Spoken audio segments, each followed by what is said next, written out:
Just one sec. We're waiting for the message. One sec. Yeah. Good evening, everyone. A very special day because today is 5th of September, Teachers' Day. And, it was not easy to find a person who would be more apt to this platform because we've been having lots and lots of people from various backgrounds coming onto the channel, sharing their knowledge. And today, on Teachers' Day, we have none other than Peter Van Geit. We are so fortunate for the guy to be here and agreeing to give his time. Thank you so much, Peter. Happy Teachers' Day, everyone.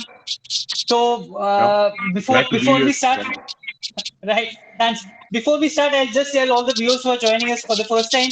This is a session we call it Passion Talks. We have it every Saturday 8 p.m. and we have had different kind of people here coming for about an hour. We have 40 minutes interaction.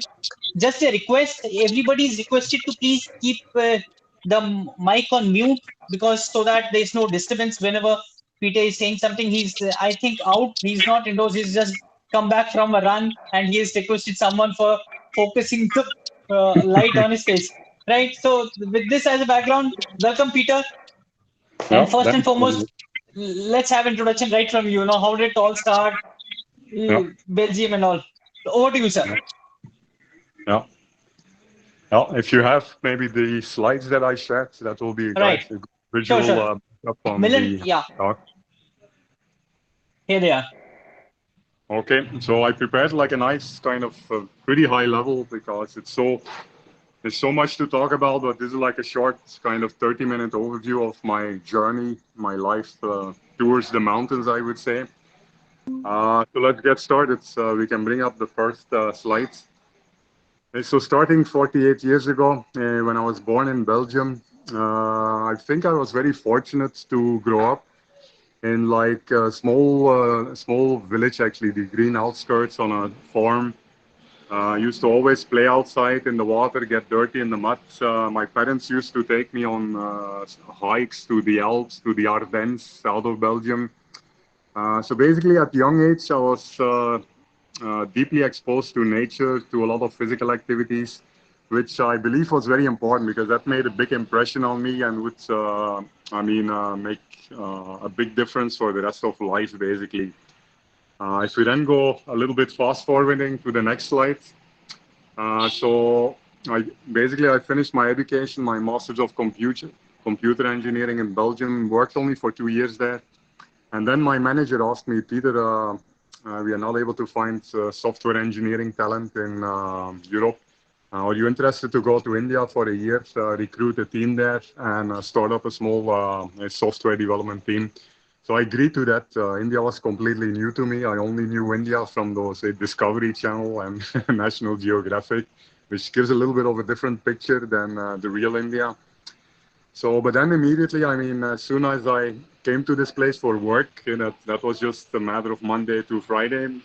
I really fell in love with the natural beauty of the Indian subcontinent, the diversity, right? The Himalayas, the Western Ghats, the deserts of Rajasthan, the tropical beaches of Goa. So immediately I bought myself one of these Enfield bullets here. This is the Lightning 535, the predecessor of the other model that came later then. And within the first 2 years, I'd finished some 50,000 kilometers on these wheels, mostly solo. Did some couple of trips to the Himalayas here. This picture is in the Nubra Valley with Kardung line in the background in the year 2000. And that was really amazing. I was so excited to roam around in the lesser known places. Then again, fast forwarding 10 years in the next slide. I got into trekking. Initially, we did a couple of these hikes around Chennai with some friends from the office. But soon I really fell in love with like those virgin jungles and beautiful mountains, the Western Ghats, the Eastern Ghats. And I really wanted, company, like-minded people to join me on these journeys. So I just posted a couple of completed treks, blogged about it, posted some pictures, and then put a simple link. Anyone interested to join, please click on this link, created a mailing list. And then it was unbelievable. Within 2 months, had like hundreds of people joining every single month almost. We had 2,000 members in the first year. Eventually, we grew to 40,000 people over 10 years. So this was in the year 2008, by the way. And so initially we started with trekking. Chennai Trekking Club was really nice. It was not commercial. It was like a pure volunteer-based group, non-profit. And the ambience there, the culture was amazing. Some people who have participated in our sports events, the triathlons or the ultra runs, would have experienced the volunteering culture, which you don't really see in a more commercial kind of event. So initially we did trekking, a lot of trekking in the first couple of years, but then very soon, to the next slide, we started getting into, so here you can see some outdoor pictures in the Eastern Ghats. Many people were surprised. I was pretty good with map reading. So I was able to find these beautiful unexplored mountains within a couple of hours from Chennai that nobody in Chennai had seen for decades before. Google Maps also came with some terrain maps, which give us a clear idea on the topography and stuff. And then, like, within 2 months, every week, every single weekend of the year, we had like 20, 30 people joining, mix of regulars as well as new people. And it was an amazing journey. This was really exploration in the wild, no trails, just using GPS and maps to go through these unexplored places, through the wilderness, climbing over rocks, swimming through streams. So a lot of adventure. I mean, Chennai had a huge IT crowd who really, after sitting like 5 days behind a computer screen Monday to Chennai, really badly needed a little bit of outdoors during the weekends. So then after a couple of years, in the next slide, we started getting into sports. We started swimming, we started running, we started mountain biking, and then from simple 20 people going to a trek in the forest, we started organizing big sports events. Initially, here you can see the Javadu Ultra, getting people, I mean, being nature lovers, we got people out of the cities. We didn't organize like the city marathons, but took people to the trails in the mountains, Javadu, Kodai, the Chennai Trail Marathon, and started pushing the limits. We started organizing these ultra races, 50K, 75, 100K, to really allow people really to discover their inner potential. I mean, push the boundaries and do things that they could never dream of. Especially Chennai is a little bit conservative towards sports and outdoors. So over the years, we were able to change the culture of Chennai, like to really, I mean, getting a lot of people into different types of sports. In the next slide, we also had then the triathlons. I think starting in 2012, we started doing triathlons again, a bit closer to nature. Use those big quarries outside the cities, beautiful like blue lagoon kind of open waters to organize the swim, then cycle in the outskirts on the highways, and then again run in beautiful natural settings. So I think we were one of the first in India to do the full iron, probably in 2014, I guess. And this was again like purely volunteer based. I think we just charged 600 rupees for a full iron, which is a little bit less than like a 42K international Ironman. And yeah, I mean, at the peak somewhere in 2017, I guess we had like 1,000 people coming from all over India. I think there were some 50 cities participating in Olympic, half iron, full iron, all different levels. So we got a lot of people into open water swimming, into cycling and running through these twice a year, almost 5 big events in a year, you can say, running and triathlon events and also swimathons. And then on the next slide, yeah, obviously as somebody who spends, people who spend a lot of time close to nature, whether it's through triathlons or through hiking events or photography, we also quickly started caring of nature, right? So we saw a lot of polluted places, especially the touristic places like Tada waterfalls, like the beaches of Chennai. So we really wanted to create a lot of environmental awareness amongst the city, actually, the citizens. So we started organizing this Chennai coastal cleanup for almost 10 years, where within a time span of just, I think, 2 hours on a Sunday morning, 10,000 volunteers would collect like 50 tons of garbage from 20 kilometers of beaches. And over the years, that really worked. I mean, if you look at the beaches of Chennai now, it's like so pretty clean compared to the state you can see it like many years back. The next important was the running, actually. So somewhere in 2013, I started kind of falling in love with running after being at first a biker, then more like a cyclist, then a hiker, and then finally a bit more minimalistic to running. Initially, again, in the city, 10 by 10s, then hill runs in the weekends in south. But very soon, I was doing these ultra runs like here, a 700-kilometer run from Shimla to Jammu to the beautiful Spiti and Pangi Valley there. So those were amazing events. I mean, especially sometimes solo, like almost like a spiritual journey. And the magnitude of the Himalayas was very overwhelming. The landscape, running by yourself, 50K every day, sleeping anywhere where the sun sets down at the end of the day, taking a bath in the streams and the waterfalls along the way, carrying a small backpack with a tarpaulin sheet and a blanket to sleep anywhere in the night, picking up food along the villages. So completely self-supported and very satisfying, actually. Really able, I mean, to quickly scale up from a 10K run to these kind of events in, I think, just some 2, 3 years. And then a big moment in my life was the next slide. And so after spending like 2 decades in a cubicle, eventually I ended up working in Cisco. Sorry for the background noise, a little bit of touristic and Pondi here. So after 2 decades in a 5 by 5 feet cubicle, I was thinking like, yeah, I had all this amazing experiences in the weekends and my 3, 4 weeks of corporate holidays in the year going to the Himalayas. So I gotten a taste of freedom and running freely in the mountains, minimalistic. So I could not imagine myself anymore spending another 2, 3 decades in a cubicle and basically end up growing old and only remembering the commute to office, sitting in meetings, and basically daily routine, which was kind of like a mental killer. So I made a big decision then in July 2017 to quit this well-paying job. I was earning lakhs in a month, buying a lot of things, earning a lot, burning a lot, but I was not really feeling happy. So I really wanted to quit this city life and corporate life and become a more minimalistic person, just traveling full time in the mountains.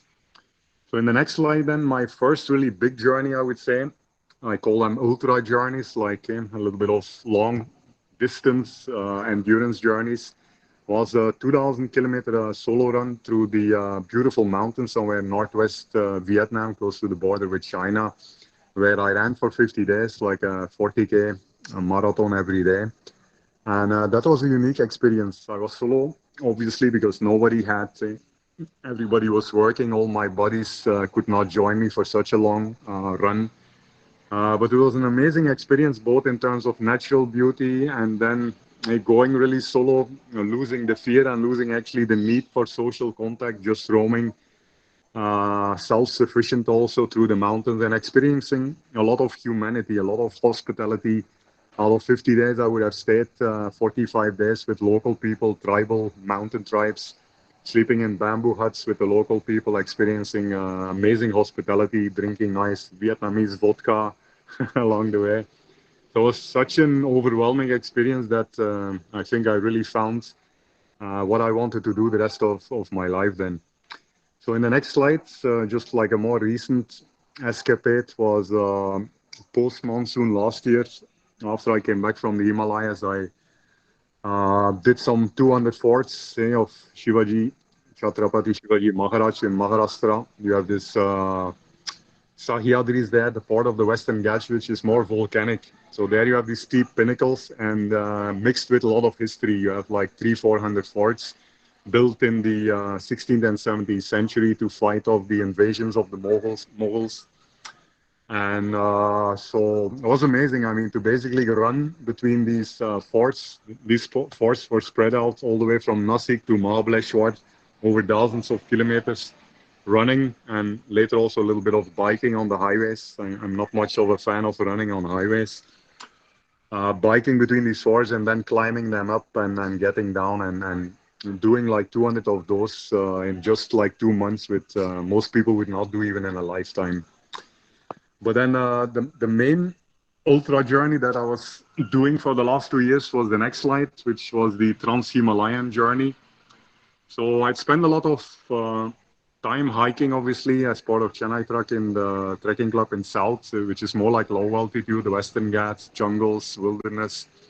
So the Himalayas were quite new to me. I had never actually ventured, especially not solo, into these high ranges, right? High altitude, where the both the terrain as well as the weather becomes more extreme as you go to higher altitudes.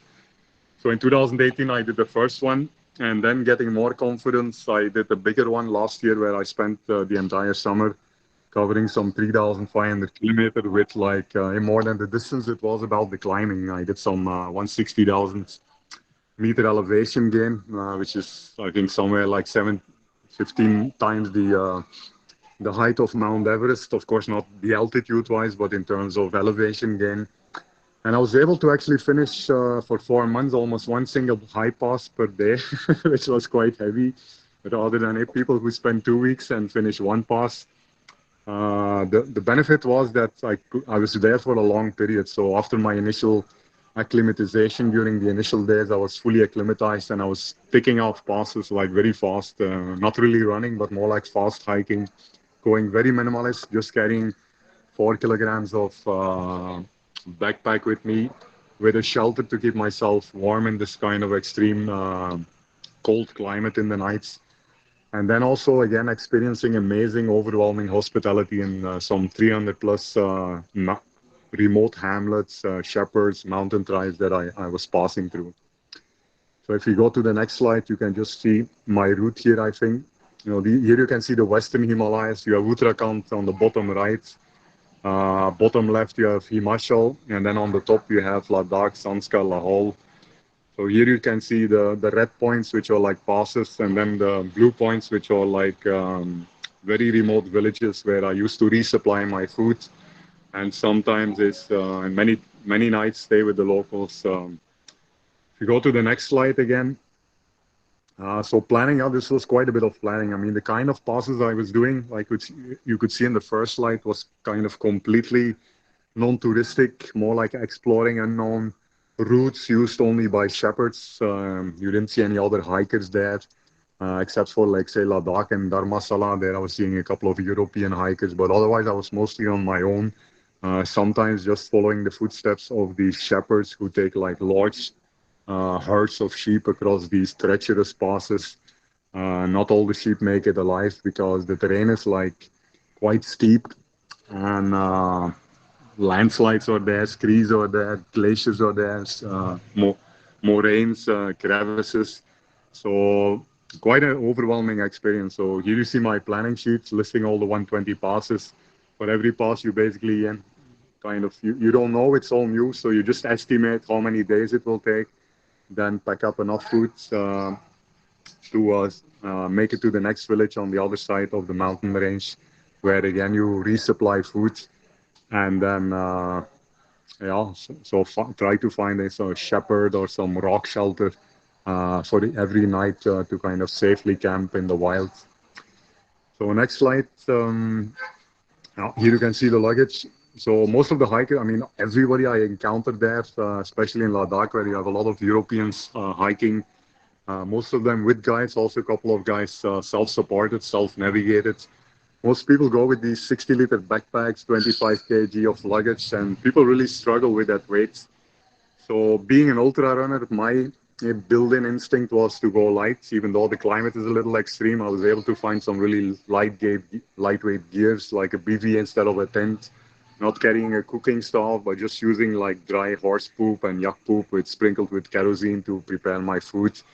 So optimizing in several ways to kind of get that 25 kg to just 4 kilograms, which allowed me to go very fast, doing almost 4 to 5 times the distance that an average hiker would do in this kind of very steep terrain. Next,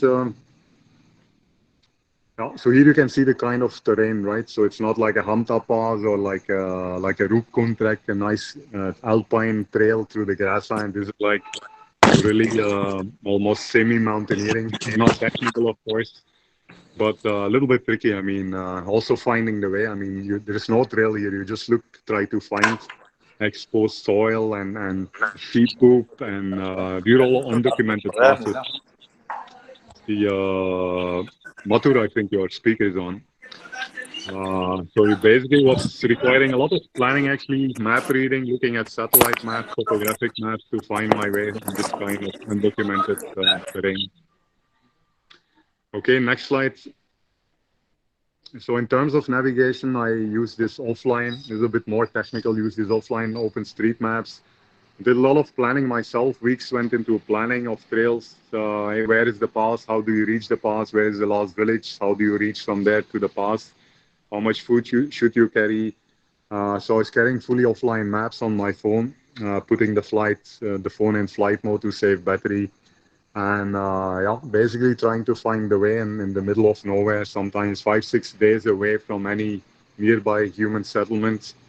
So very exciting. I mean, it's always a lot of thrill and adventure to explore something than follow a well-defined touristic trail. In the next slide, then, yeah, so on the ground also, sometimes you follow human footsteps, sometimes you follow horse poop in Ladakh. You have these cairns in the top right, piles of rocks that show the way in Ladakh, Zanskar.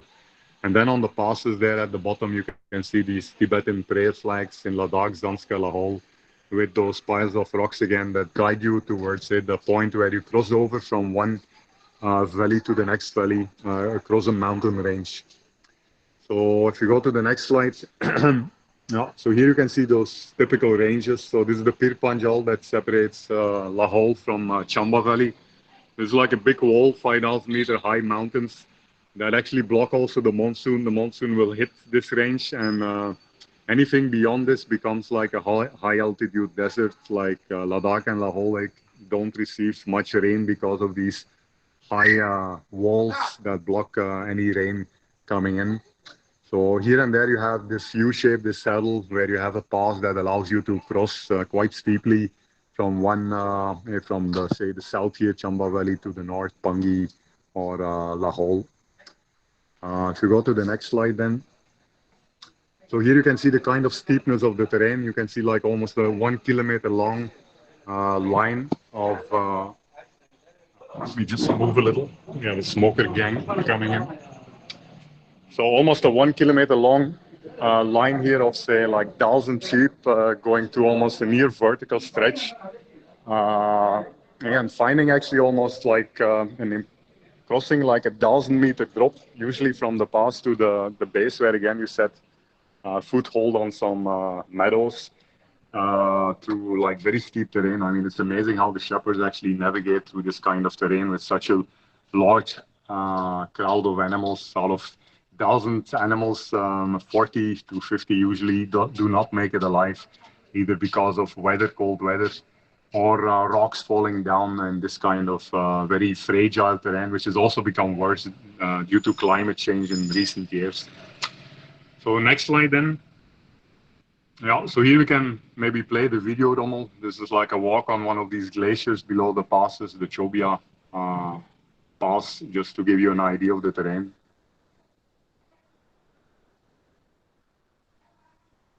No, maybe the computer sound is not enabled, but anyway, you can just look at the visuals also. I think you need to have an option in Google Meet to mix the computer sound, yeah.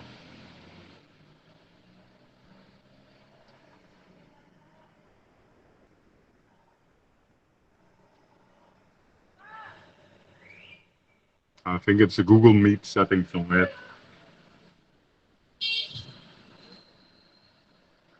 This is the Chobia Glacier, so you can see those deep cuts, mostly due to climate change over the last decades. Glacier is actually pretty easy to cross with solid ice, but here you can see these like very deep cuts formed by meltwater. So especially again as a solo hiker going through this, right, it's one wrong step, you end up. And obviously, there's nobody there to know what happened or rescue, so that would be the end of it. Again, I mean, there's absolutely no route marking here. Shepherds don't blog or they don't use running watches to record their route. So, basically completely doing trail trekking, following sheep poop to find the way through these sometimes very vast sheets of ice. These are like kilometer long sheets of ice, which during peak summer and then midday cause a lot of meltwater actually. So the streams originating from below these glaciers or like thundering very dangerous water currents that sometimes are almost impossible to cross. Voila. Yeah, maybe we can proceed to the next slide. Voila. And this is my typical campsite. So no tent. Tents are too heavy. Just a nice warm quilt here, which is like a sleeping bag, which is again pretty light, open on the base, and then a sleeping mat, thermocol mat. Finding mostly a place be in a shelter or behind a boulder here to cut out the cold wind in the night, be safe from the rain. Here you see a picture near the at 5,000 meter altitude near the Kangla Pass, which is one of those big passes across the Great Himalayan range connecting Zanskar with Lahore. You're at least like 3-4 days away in any direction from any human settlement. So amazing, actually. A solo, it really makes the journey so much more intense. There's nobody around you, all by yourself. Initially a little scary. The landscape is very overwhelming. Places like Ladakh and Zanskar are like you're walking on a different planet. The gradient, the texture of the rocks is like it completely looks unearthly. But once you overcome that initial fear or lack of social contact, it's really a very intense and almost like a spiritual experience to roam all by yourself in these amazing places. Actually, next slide.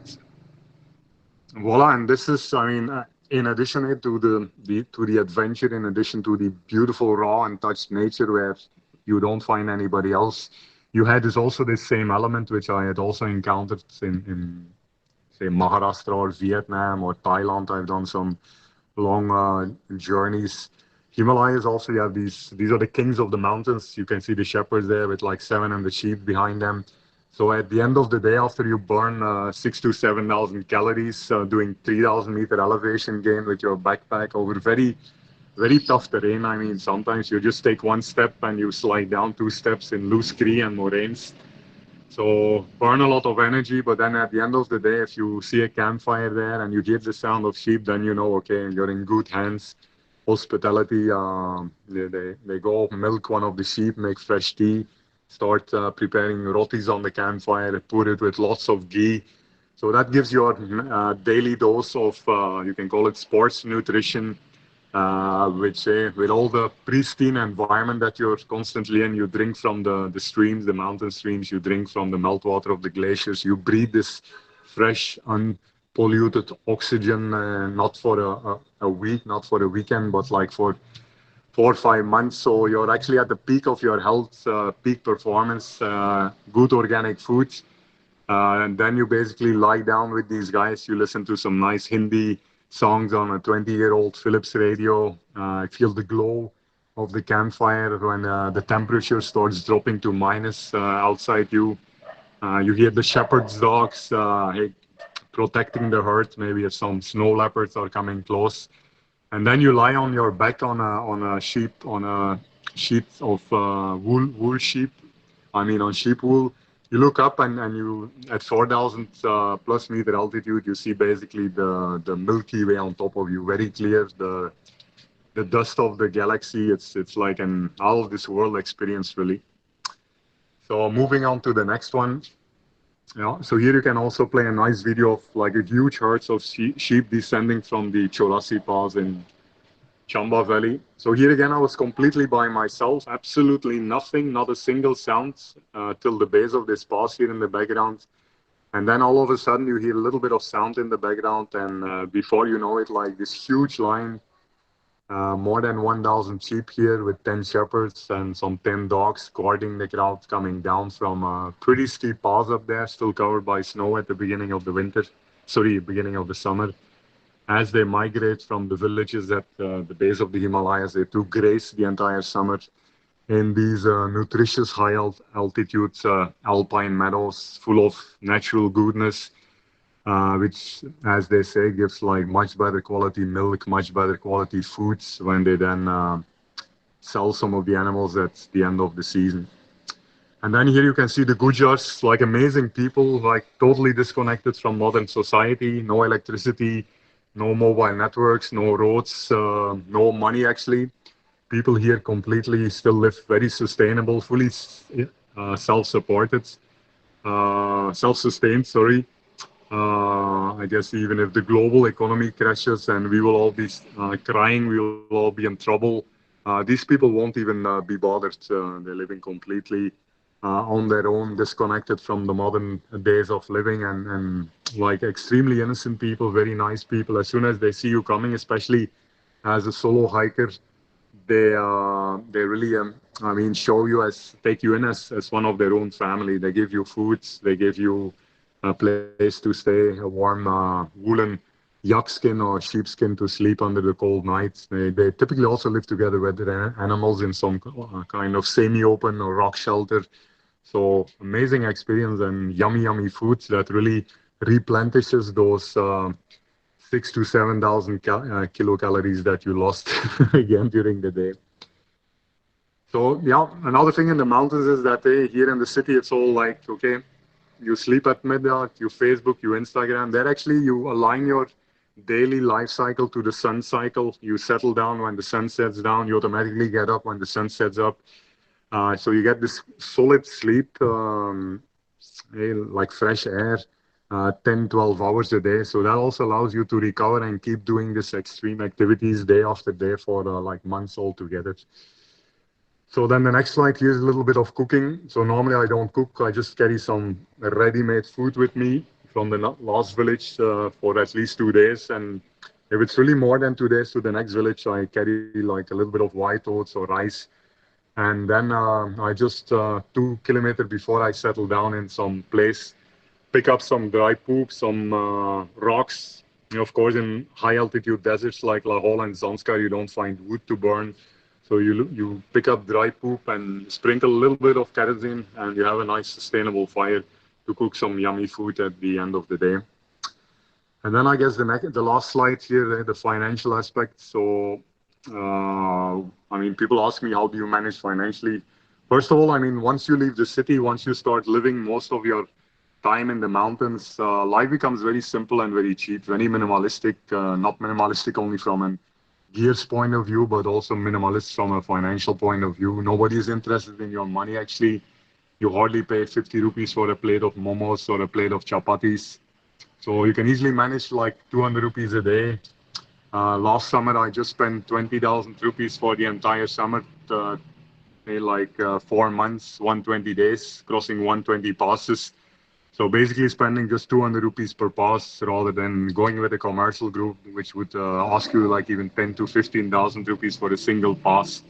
So being alpine style, self-independent, being your own guides, carrying your own shelter, you can, I mean, live very economically in the mountains, which in my case, I have a home in Chennai, rented. Instead of living in the city, I prefer to live in the mountains and then rent out my house in Chennai, which covers this minimal expense more than sufficiently to keep doing this, I think, for the rest of short life, basically. I think that's probably the last slide. So, Rommel, if you can take a look. Yeah. So I think that gives you like a pretty high level overview, squeezed in 30 minutes. Maybe we can take out some questions now. So Peter, amazing journey. I mean, I couldn't digest, since I've been following you for so long on Facebook, Instagram, and all, but then all this was full of, amazing experiences I could just gather. But tell me one thing, as we say, man is a social animal. And Chennai, you had a lot of people, a lot of groups. From there to complete solitude, wherein you don't have anyone close by, going Yeah. Himalayas, other locations. How these two things match? From a That's a group of good 50 people going out for treks to this. That's a good question. Like in Chennai Trekking Club, we always went out there with big groups, and then I mean, that's one time. It was not just about the weekend. It's like every day doing open water swimming practice, doing cleanups. So you had like 50 volunteers that you saw on a daily basis almost. So then indeed it was a stark contrast. I mean, of course, switching to these long journeys, most of my friends, they were stuck in office or they were stuck in family obligations. So there would not be anyone who would be able to join me anyway. But it was like an interesting experience. I mean, I really enjoyed the company. That's why I started the Chennai Trekking Club here, to connect with like-minded souls to go out, which normally makes it more interesting than going by yourself. But in the last 3 years now, doing this long endurance journeys, I've really come to really enjoy being a solo. It really means complete freedom. You can go on your own pace. You can stop wherever you want. You can take a left, take a right, anywhere you want. You're not really, I mean, alone. There's no solitude because you'll always find some shepherd roaming in the remotest corners of the Himalayas. And as I mentioned, I mean, going alone is a different experience. Apart from the freedom, it's also like you're more connected to your surroundings. You're not chit-chatting with people. It's like hey, you're there. It's just you and the wild. So you're much more connected. You're much more aware of what's happening around you. You have a higher sense of presence. What's there? Maybe a little scary at least, but I mean, I'm now so used to it that I can just sleep in the middle of nowhere alone, even in the wild, with all kind of those nocturnal noises, wild dogs howling in the distance, bears maybe roaming around. It doesn't bother me anymore. It's like I said, a little bit spiritual. It allows me to find a lot of inner peace. It's not initially it's about the numbers and the pace and the distance, but now it's more become of the experiences and the inner peacefulness that I get from these long journeys that really make them so amazing. And now my preference is actually to continue doing this solo because, yeah, physically there are not too many people which will be able to keep up. Especially when I'm there for a couple of months, I'm like super acclimatized. So a guy joining from sea level, he will be gone instantly. And True. yeah, people from south. I mean, my Chennai buddies are not too too resistant to the extreme cold weather there. More than the terrain. I mean, many of the guys are physically very solid ultra runners, but it's typically a shock I see for many people to kind of survive in this extreme weather, especially. Right. So, Peter, another thing, as we all know, this is damn risky. The video also which you're showing, any slip, you're no Yeah. more. And there have been so many people who have lost their lives. I remember one of my friends, I would call him friend, Mali Masan Babu, alpinist, again, he went like this minimalist. So, doesn't that bother you, the kind of risk which is involved in all such activities?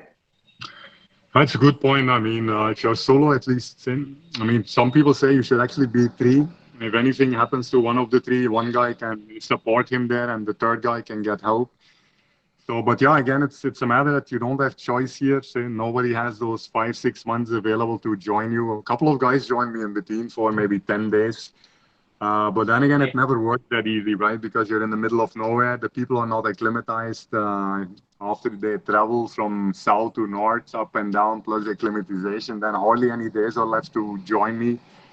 So, but yeah, it's a risk. I mean, and more than the terrain, I would see based on my experiences. So I've been in a couple of life and death situations. More than the terrain, I would say it's the weather. It's the weather which is it's as you go higher to 4 5 6,000 meter. Weather is very volatile, especially in the afternoons. You lose that stable morning weather window. You get in whiteouts, sudden whiteouts. You miss the trail. You're completely stuck on all sides and near vertical drops. You have sudden rain. You cannot get wet there, or you'll have hyperthermia. You will have in peak summer these glaciers which melt at a huge level and cause these very dangerous stream currents that are very risky to cross. So it's indeed, yeah, it's not easy. But then again, I mean, at this moment, I've now spent 6 months, 5,000 kilometers, 150 passes. So I've gained a lot of experience to assess whether a certain situation is safe. Is it really? Is there too much of danger here that I make a call and maybe out of 120 passes last summer, there might have been some three where I said, okay, here it's not worth it. Rather than taking too much of chance, it's better to take a U-turn. It's very disappointing, of course, to walk back for 3 days again to the last village instead of Right. crossing that final 100 meter. You see the pass in front of you, but it's too risky. Rocks might fall. But Absolutely. yeah, you become a little, I mean, you become used to that, and it's better to enjoy this for 3 more decades than taking too much of chances there. But sometimes it's really tough, like crossing these streams. You cannot really assess the depth or the current of the Yeah. water. You cannot assess encounters with wildlife. So there's definitely always the risk involved that something might happen. But then again, I mean, I reached a kind of level where if I mean, if death stares me in the eyes, I'm not too nervous anymore. I would rather die peacefully somewhere on in those kind of places than getting overrun with by an auto in Chennai city, I would say.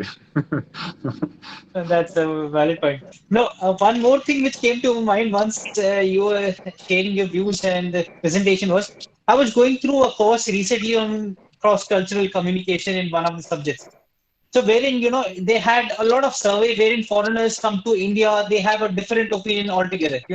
No one would have an opinion, the kind of opinion you have, because they come to India, they see a lot of dirt, they see a lot of different kind of people. Yeah. What is your way of explaining India?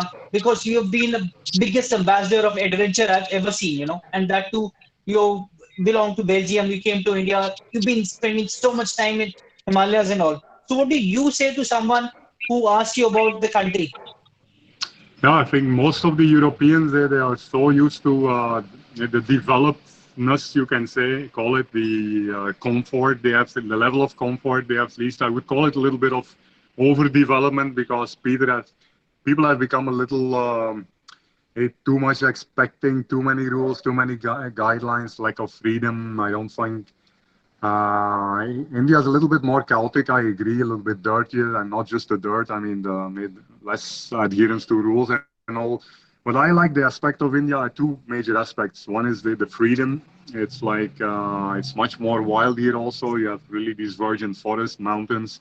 People are extremely warm, whether it's north or south, especially getting away from the cities towards these remote places. You experience amazing hospitality, partly probably also because you're a solo traveler. If you're barging in with 10 guys in a village, they will be less likely to host you. Right. So that's something I cannot imagine expecting in Europe. And now, after 20 years in India, whenever I go to Europe, I quickly get bored there because the place is so dead, the place is so dull. The people have become too kind of, how to say, too kind of, like too much of comfort and too disconnected with the roots, I would say. India Exactly. lives much closer, also, still a lot of farming villages are there, people living closer to nature. So I feel much more alive in a place like India, which is much more raw and much more virgin, and also a lot of young people, a lot of dynamism, a lot of colorfulness. Life feels like a different frequency here to Europe, which has become a little bit of age and a little bit over the hill, I guess you could say. Wonderful, I amazing. mean, Yeah, Peter, you're saying that's the something. opinion of me. You're correct. If like 95, 100 people come to India, 95 will run back very quickly to their comfort Yes. zone in Europe. Very few people. I know quite a few guys. Even now, I have two foreigners with me. You can see the attitude of these people is different. They are open-minded. They are chilled out, and they can take these intercultural changes. And they really enjoy India for its diversity and its dynamic. But many people, they have lost, they are really stuck up in the place where they are born, and they cannot step out of that place, that culture that they have grown up to, which is a little bit more narrow-mindedness, I would say, and lack of, I mean, flexibility also. Wonderful. In fact, to tell you frankly, my elder daughter was also amazed. She wasn't able to digest, why would somebody leave Belgium and settle down in India? So Yeah, I'm sure they have their own opinion. That's agreed. So I have lots and lots of questions, but then we'll take the questions from the viewers. Otherwise, they're going to kill me. We can yeah, yeah. ask you subsequently. So there is this question from Siddharth Rawat. He wants to ask, going all out for like 50 days during ultra running, 2000 kilometers and all, how do you keep your nutrients, salts, those kind of balances in life? Yeah, so that's why Nutritional. I mean, when you talk about endurance and sports and triathlons, most people talk a lot about like specialized sports foods and energy to complement and the salts and doggy was running away and what sugars and whatever during those high intensity days. For me, it's also quite intense, and it's more like the elevation, the weather, and the treacherous terrain that really burns a lot of calories. Sometimes you walk through like waist deep snow, and if you need 1 hour to even cross a few hundred meters, and you're burning so much of calories because of the cold and because of the intensity to move through that snow or move across those boulders, moraines, which are the size of lorries. You're feeling like a small land in a huge terrain. So, but that's what I was saying. I mean, mostly I end up at least every couple of days in very good company with the Gujars, with the mountain tribes, the shepherds. These guys, even the farming hamlets, they all farm. They grow their own foods, organic, very nutritious. You have the rotis, you have lots of ghee, you have this undiluted goat milk. So that gives you so much of energy that, Right. together with the good sleep, number two, and together with three, like very, very good pure environment, pure air, pure water that you drink. I mean, the water that I drink in the Himalayas is so, you can feel the life in that. If I come to the city and drink from these chemically treated bubble tops, it feels like death. There's no life in that water Yeah. anymore. So that really gives you a boost. And then, yeah, mostly being a Belgium, I'm a little bit addicted to sugar and chocolate. So whenever I pass through a village, I carry some whatever Kit Kats and some Haldiram peanuts, salted peanuts, to maybe lose, Wonderful. complement some of the lost salts and sugars, but nothing specialized because obviously when you're there for months and months, you cannot really carry specialized nutrition. You Right. need to rely on the locally available foods. Of course. Right. So next question is from Vignesh Bhatt. He wants to, there would have been lots and lots of times wherein you have lost your way in jungles or, various terrains all alone. So how have you faced such a situation to find your way out? Also, I mean, having roamed as part of the Chennai Trekking Club, I should have taken some 10,000 people over 10 years into these jungles. In a jungle, it's more challenging, I would say, right? Because you don't have visibility in South India. It's all heavy vegetation. You also have much more wildlife and in those high barren Himalayas. So we have become pretty comfortable with terrain, topography, finding the way, how to navigate without trails. Of course, when you go to the Himalayas, you have to be careful because, okay, in the Western Ghats, you can take a shortcut, you can get into a valley, get on a ridge, and cross over to whatever target you're heading to. Himalayas, it's indeed risky when you lose the usually the trail or the ancient route which is used by shepherds or generations of villagers commuting across these high passes. It sometimes becomes impossible. I've lost the route a couple of times, mostly because I take some. Being a fast guy, I really try to do a lot of these passes in a single day. Sometimes pushing it over the pass in the afternoon, which is a mistake because in the afternoon the weather changes and suddenly Right. you have a whiteout. You only see 2 meters in front of you, and yeah, you lose all visibility and forget it. You're not going to be able to trace your trail anymore. So you get stuck. You try to find a way, and sometimes you really get stuck in very steep terrain that you see you're just like 200 meters away from Shepherd there on the other side of the valley, but there's like a 100-meter drop in between you and that valley. And you end up in very tricky situations where without technical gears, ropes, you end up climbing on these near vertical descents to get down on the base of the valley again, holding on to little protruding rocks and little trees and branches and hoping again you feel your heart beating fast in your throat, which normally doesn't happen too fast anymore for me. So, but still, there are moments where you feel the Yeah. adrenaline rushing, and then finally, when you put that final footstep on the solid ground again, you feel, okay, I'm not gonna die today. I have another day to live. Uh, you need to be careful. You need to be really good with map reading to and topographic maps to understand the steepness of the terrain. And if you really get lost, you're in serious trouble there. You might be surrounded at all sides, and it might be simply. I've even seen mountain goats of shepherds who got lost from the crowd and who completely get stuck there. They eventually will die, not being able to get out of the places where they ended up without being able to backtrack. Right. So there's another question which says, what's your family's reaction towards your life choices and lifestyle? Because I remember a few years back I had seen you, with your mother. Your mother was there in Belgium, I guess.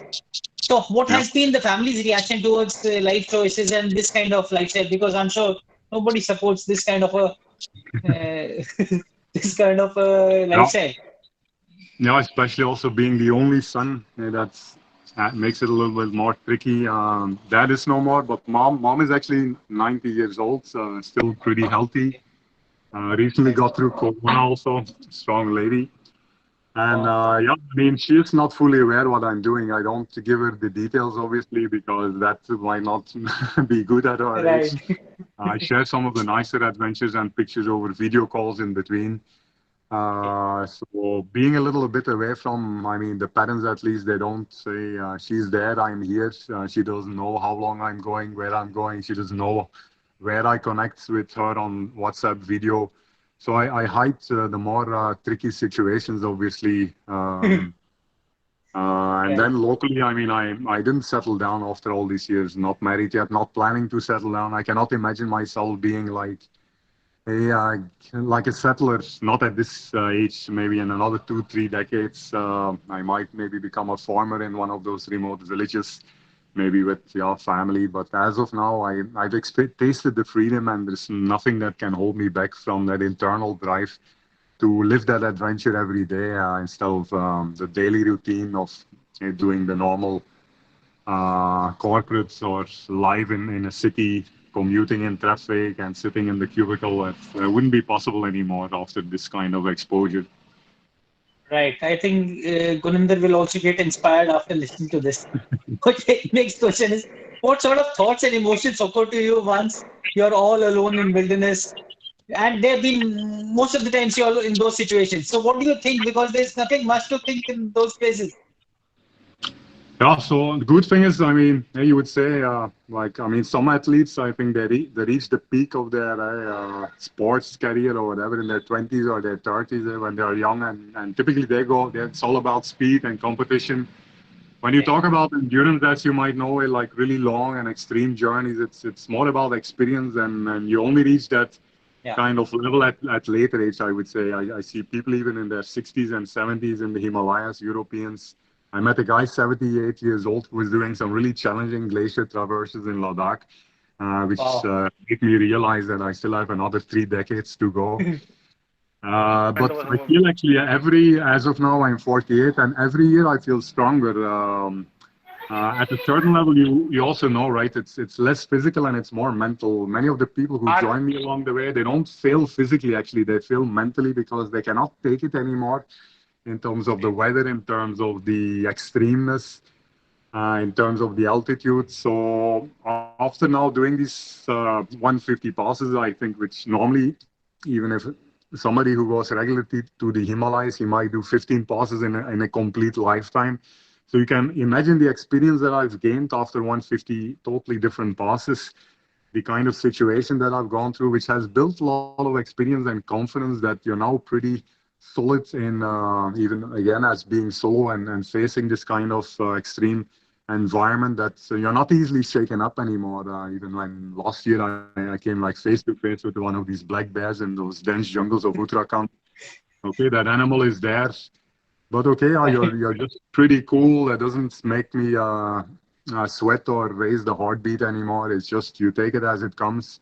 You face it. You assess the situation, and also I already covered the being alone part. I mean, I don't feel any like uncomfort or fear or a little bit hearing some sound in the darkness or some cracking, some twig that cracks just 20 meters from the place that I'm sleeping.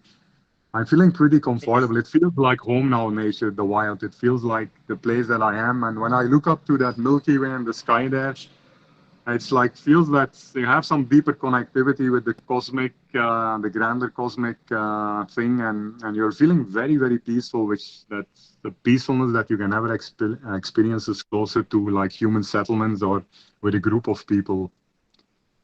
Nice.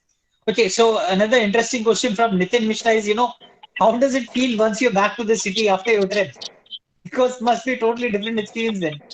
Yeah, definitely. I mean, you already know how it is after a weekend. You know that it becomes a bigger bigger, like it's almost like a drug addict, right? You're used to so much intensity, and then getting back to that routine life, it's really a nasty experience. Your body is there, but your mind and soul are still wandering in the mountains.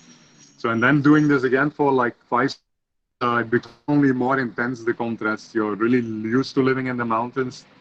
Getting back to the city is becomes a big adjustment. So that's why I think it's probably time to move my base closer to the foothills of the Himalayas. Right. Both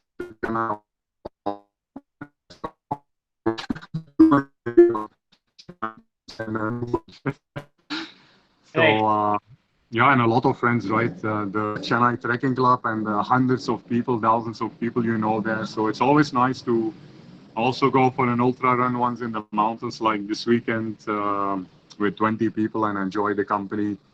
But then again, very soon, like you said, it really starts eating inside of you that you'll start longing back to this solo adventures far away from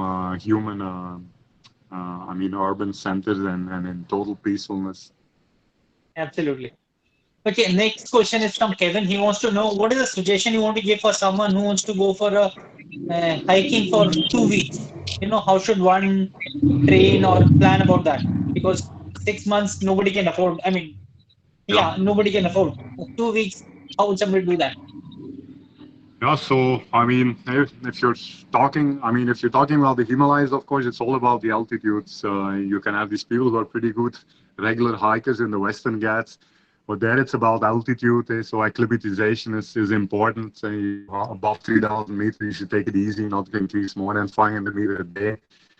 The weather typically, whether you're from Mumbai, whether you're from Chennai, whether you're from Bangalore, even Delhi, going to 4,000 to 5,000 meters and this cold climate, days are okay. I mean, you're anyway going pretty fast or you're going slow with your 25 kgs of luggage on your back. So you're sweating, you're burning a lot of calories, you burn a lot of, your body's pretty heat. But as soon as the sun sets down and you're also stop moving, it gets very cold.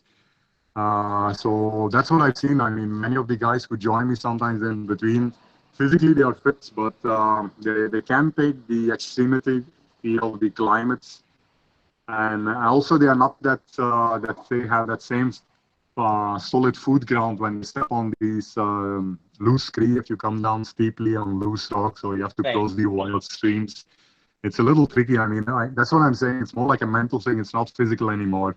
Physically, of course, first of all, you need to be physically fit. So you need to not directly step from just sitting 6 months in a cubicle doing nothing to going on a 2 week trek. You need to have that regular routine. It's all about consistency. I would say rule number one is all about a regularity. Right. Doing this on a regular basis 4 or 5 times a week. You have to beat the sweat. You have to raise the heartbeat. Whatever it is, you go for a run, you go for a swim, you do a little bit of cycling, whatever. But you need to keep that body activated. So then only the physical level is in tune. But then the mental thing only comes with experience, I think, and more time spent in these extreme environments that you cannot really prepare in on a coastal city at sea level. In a tropical climate, is stepping into this high altitude, cold climate, and extreme, fast changing climate. So first trip to the Himalayas typically is a bit of a shock, but then it gets better as you keep going there. You typically anyway fall in love, so you keep going every year, and every year it gets better as your body gets more acclimatized to those kind of weather. Right. So, Samrat, I guess this also answers your part of the question regarding acclimatization and avoiding AMSs to go slow and training well and do the same things, repeatedly. Going there often would help. Okay, another question from Mahendra Mahajan is, what is the maximum altitude in Trans-Himalayan trek which you would have done and while crossing those passes? So last year, I mostly focus on passes. I don't climb peaks, but then last year I got tempted at. I was doing some passes in Ladakh, Right. on 30 passes, looping around. So I always kind of try to stitch it together that as you cover one pass, that you quickly end up and you continue to the next pass in a.